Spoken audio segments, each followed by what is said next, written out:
Que signifient ces témoins de Hébreux 12:1? Il semble se rapporter à ces hommes de grande foi cités dans le chapitre 11. En fait, il ne se réfère pas uniquement à ces hommes, mais aux choses accomplies par eux. Le mot témoin est le même terme utilisé dans Actes 1, 8, 22, 2, 32. C'est pourquoi il peut aussi être interprété comme se rapportant aux choses pour lesquelles ils ont été des témoins. Ce que nous dit la parole de Dieu ici, c'est que le témoignage rendu aux choses accomplies par ces hommes de foi nous environne comme une nuée.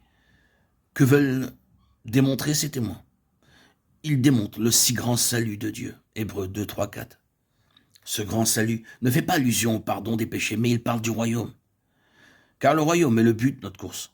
Dieu nous donne tous ces témoins afin de nous encourager à vivre une vie de foi pour courir la course et obtenir la gloire du royaume. Nous pouvons penser que les grands hommes de foi cités dans le chapitre 11 n'ont pas un rapport direct avec le royaume. Cependant, leur foi étant leur course, ils ont cru en dépit de tout, c'est-à-dire qu'ils ont renoncé à tout pour achever leur course.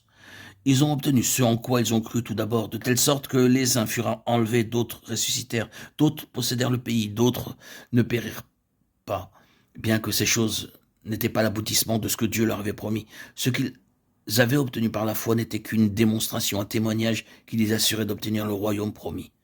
Tout cela, à la fois desquels il a été rendu témoignage, n'ont pas obtenu ce qui leur était promis, Dieu ayant vu quelque chose de meilleur pour nous, afin qu'ils ne parviennent pas sans nous à la perfection. Hébreux 11, 39, 40. De quelle promesse s'agit-il? Rien de moins que le royaume.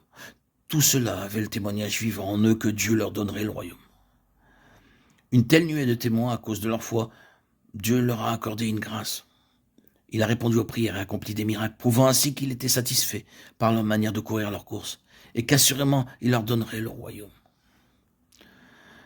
Étant environnés par une telle nuée de témoins, courons aussi la course de la foi. Dieu a disposé le royaume devant nous. Il a préparé pour nous une course.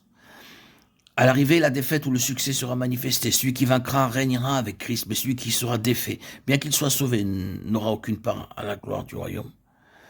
Dès qu'une personne est sauvée, Dieu la place dans une course qui mène tout droit au royaume. Ses paroles, sa conduite, ses pensées, sa vie, en réalité tout ce qu'il est, détermine le fait de gagner ou non le royaume.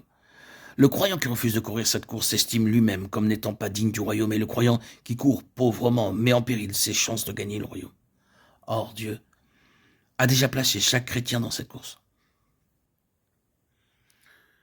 Cependant, le fait de gagner ou non le royaume est une question qui ne peut être tranchée que par lui seul.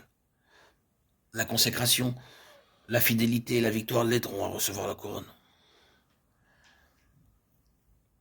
Mais ceux qui aiment le monde et vont après la chair n'obtiendront pas le royaume des cieux, bien qu'ils soient en possession de la vie éternelle ayant cru au Seigneur Jésus.